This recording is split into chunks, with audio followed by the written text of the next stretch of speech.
Hey guys, and welcome back to Miss Clark's AP Euro Review. We're getting pretty close to the exam now, so you should definitely be studying.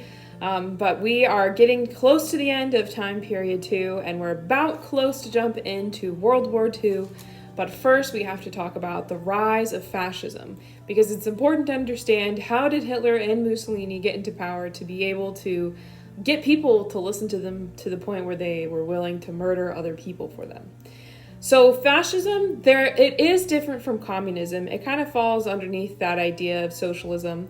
They both agree to use force by whatever means possible to gain their goals. They promise better lives for ordinary citizens. However, communism is going to have no class system, no upper middle class at all. There's going to be no private property, and then there's going to be the farm collectivization, wherein everybody is collectivizing farms, no private property. Fascism is going to be a lot more based off of national pride. It's going to be, a lot of times, it's going to be racist, a high emphasis on war and military pride, and it is going to be very pro-business and still has private property. So Mussolini is going to be the first fascist dictator that we're going to see in Europe. He kind of comes about in the 1920s, and he is just starting off as the editor of a newspaper. And he eventually rises in the ranks of the fascist party in Italy and gains a lot of support, similar to how Hitler did, by seeing the bad things that were happening in Italy at the time and promising an Italian pride and making things better for the future. So him and his squadristi, or the black shirts, is really what you need to know. Him and the black shirts start doing sort of what the stormtroopers in the SA did for Hitler, where they were attacking and killing anybody who really opposed them. By 1922, they had amassed such a large amount of people that supported their vision that they had a march on Rome. And so the king, who was pretty old at the time, Victor Emmanuel III, not the one who was king during the Italian unification from a couple videos ago, his grandson, he gave Mussolini dictatorial power, and so Mussolini is going to have dictatorship power until towards the end of World War II. And he's going to have a pretty efficient government. He does make those trains run on time, but at the same time, it's going to be a pretty severe period of censorship, no democracy, and very, very strict government dictatorial control. Hitler is going to have a very similar story to Mussolini. You can definitely compare the two when you're making your unicorn points.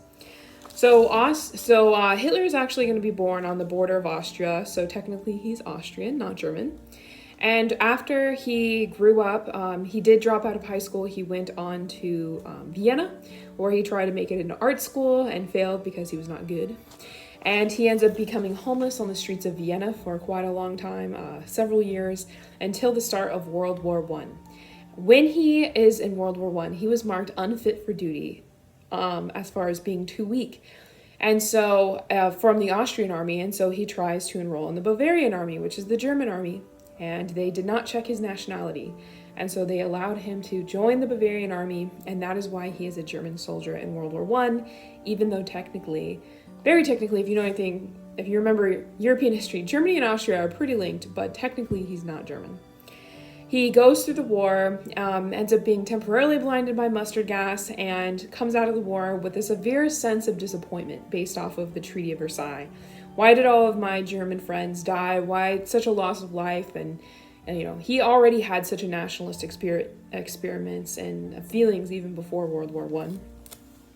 In the early 1900s, he ends up joining what becomes later the Nazi Party, the NSDAP, and he grows the movement by being a great public speaker. And by 1923, he had amassed quite a few amount of followers, and he tries to overtake the city of Munich, Germany, and this thing called the Beer Hall Putsch, which is when he went into this basically a beer hall where the leader of the city of Munich was there, and he threatened that leader, whose last name was Carr. And he threatened Carr, and Carr was like, oh, sure, like, you can control Munich. And then Carr ended up escaping, and Hitler ended up getting confronted about it and arrested.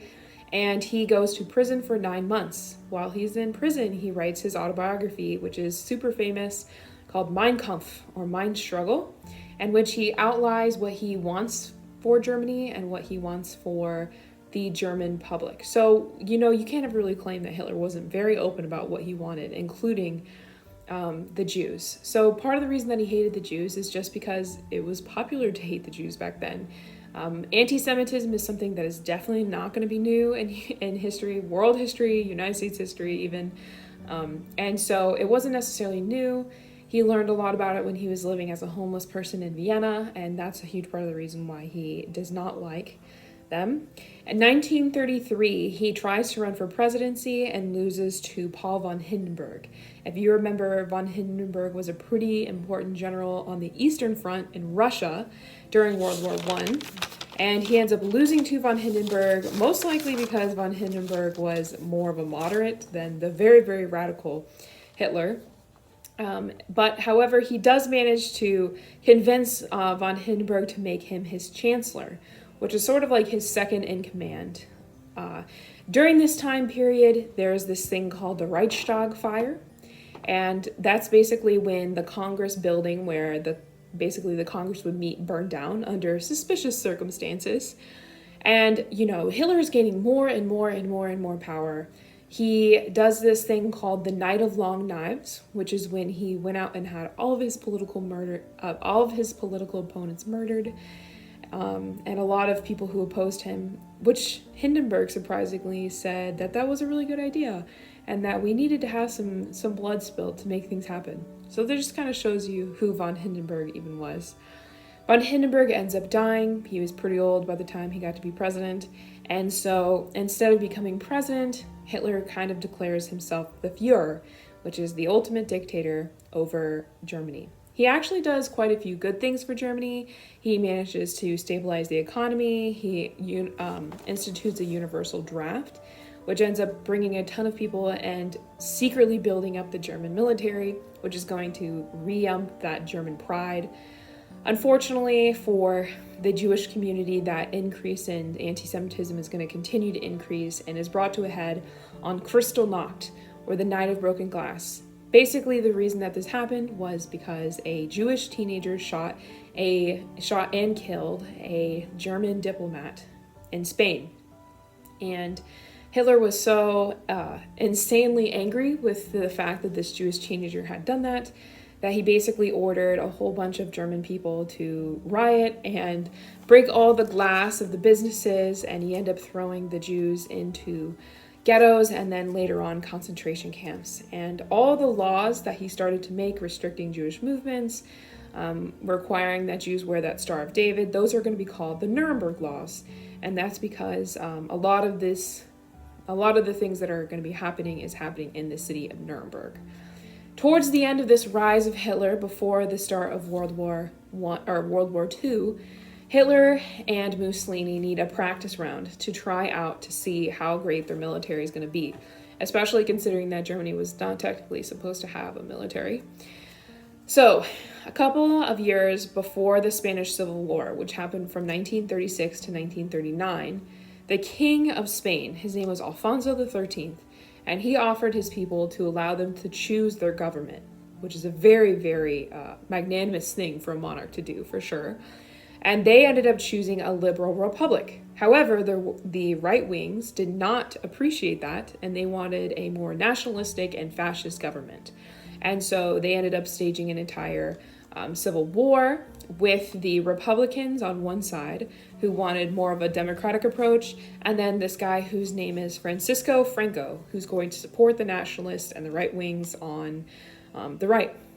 And so Italy and Germany choose this time period to try out their militaries. Germany has this new air force called the Luftwaffe, and he uses that and is very, very successful. And so you're going to see a very famous painting by Picasso, and this is going to be of a bombing in the city in the Spanish Civil War. So if you see this painting, you'll know that it's about the Spanish Civil War and the Luftwaffe and the destruction of a lot of Spanish citizens, and that is when it gave Hitler the confidence to start invading countries and eventually getting to Poland, which starts World War II, which is going to be starting in my next video.